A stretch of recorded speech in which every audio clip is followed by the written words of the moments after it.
Hello guys, കഴിഞ്ഞ video നമ്മൾ പറഞ്ഞിട്ടുണ്ടായിരുന്നു നമ്മുടെ ആന്റിന്റെ കൊണ്ട് കുടിയിരിപ്പാണ്. അങ്ങനെ രാവിലെ തന്നെ നീറ്റ് കുളിച്ച് പിന്നെ നമ്മൾ എല്ലാ കാര്യങ്ങളും ഒരുക്കാൻ തുടങ്ങി. അങ്ങനെ നമ്മൾ ഉള്ളിലും പുറത്തായിട്ടുള്ള ആവശ്യമുള്ള എല്ലാ കാര്യങ്ങളൊക്കെ നമ്മൾ സെറ്റാക്കി. അങ്ങനെ പിന്നെ അതിഥികൾ ഓരോരുത്തരായിട്ട് പിന്നെ വരാൻ തുടങ്ങി. അങ്ങനെ അവസാനം പിന്നെ അച്ഛനും എത്തി. അങ്ങനെ അച്ഛൻ വന്ന് കുറച്ചേരം ഒന്ന് സംസാരിച്ച ശേഷം പിന്നെ നമ്മുടെ ഭവനോദാശക്കുള്ള ശുശ്രൂഷകൾ തുടങ്ങി. പിന്നെ നമ്മുടെ ആന്റി ആണെങ്കിൽ ഈ ശുശ്രൂഷ ഫുള്ള് വീഡിയോ എടുക്കാൻ ഏൽപ്പിച്ചാണെങ്കിൽ നമ്മളെയാണ്. അങ്ങനെ എടുത്തുകൊണ്ടിരിക്കുമ്പോഴാണ് നമ്മുടെ ചേച്ചിന്റെ ചെറുതിനെ കണ്ടിട്ട് എന്റെ ഒക്കെ കയറിയത്. പിന്നെ അവൻ ഇറങ്ങിയിട്ടില്ല. അങ്ങനെ ശുശ്രൂഷ നടന്നുകൊണ്ടിരിക്കുകയാണ്. പിന്നെ നമ്മുടെ കുടിയിരിപ്പിലാണെങ്കിൽ അത്യാവശ്യം ആൾക്കാരും ഉണ്ട്. അങ്ങനെ പിന്നെ വെള്ളം വാഴ്ത്തൽ തുടങ്ങി. വെള്ളം വാഴ്ത്തപ്പെട്ട് ശുദ്ധീകരിക്കപ്പെട്ടിരിക്കുന്നു.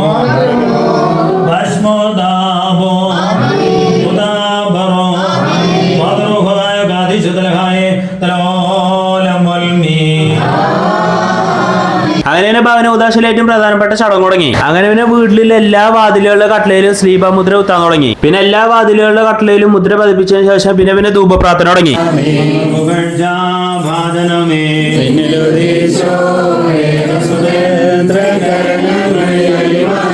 അങ്ങനെ ശുശ്രൂഷകളൊക്കെ കഴിഞ്ഞ് പിന്നെ അവസാനം കൈമുത്തായി. അപ്പൊ ഇനിയുള്ള ചടങ്ങ് എന്ന് പറയുന്നത് നമ്മുടെ പാലുകാച്ച ചടങ്ങാണ്. അതായത് നമ്മുടെ അടുപ്പ് എത്തിക്കല്. അങ്ങനെ അത് നമ്മുടെ അച്ഛനും ആന്റിയും അമ്മയും കൂടി ആയിട്ട് പിന്നെ അത് കഴിഞ്ഞു. അതിന് ഇനി അടുത്ത പരിപാടി എന്ന് പറയുന്നത് ഫുഡാണ്. അങ്ങനെ പാല് തിളച്ചു പോകണ വീഡിയോ എടുക്കണമെന്നുണ്ടായിരുന്നു. പക്ഷെ ആ ടൈമിൽ നമ്മൾ പുറത്തായി പോയി. അങ്ങനെ വന്ന ഗസ്റ്റുകാർക്ക് എല്ലാവർക്കും ഫുഡ് കൊടുത്ത് അവരെ യാത്ര അയച്ചതിന് ശേഷം അവസാനം കഴിക്കാൻ നമ്മളും ഇരുന്നു. സത്യം പറയാലോ, നല്ല വിശപ്പുണ്ടായിരുന്നു. ബാക്കിയുള്ള കല്യാണത്തിന് പോയി നമ്മൾ ഫസ്റ്റ് പന്തി കയറി ഇരിക്കണ പോലെ അല്ലല്ലോ നമ്മുടെ വീട്ടിലൊരു പരിപാടി എടുക്കുമ്പോൾ നമുക്ക് ലാസ്റ്റിൽ ഇരിക്കാൻ പറ്റൂ. ഫുഡ് എത്തിയാൽ മാത്രം ഓർമ്മ ഉണ്ടായിരുന്നുള്ളൂ. പെട്ടെന്ന് തന്നെ ഫിനിഷ് ആയി. പിന്നെ ഇതിന് ശേഷമുള്ള വീഡിയോസിലൊന്നും എടുത്തിട്ടില്ല. കാരണം വേറെ ഒന്നല്ല, നമ്മൾ ഫുഡ് കഴിച്ചതിന് ശേഷം ഒന്ന് സൈഡായി. പിന്നെ നമ്മൾ ബാക്കിയുള്ള കാര്യങ്ങളൊക്കെ സെറ്റ് ആക്കിയതിനു ശേഷം പിന്നെ വൈകുന്നേരത്തോടു കൂടി തന്നെ മല ഇറങ്ങി. അപ്പൊ ഓക്കേ.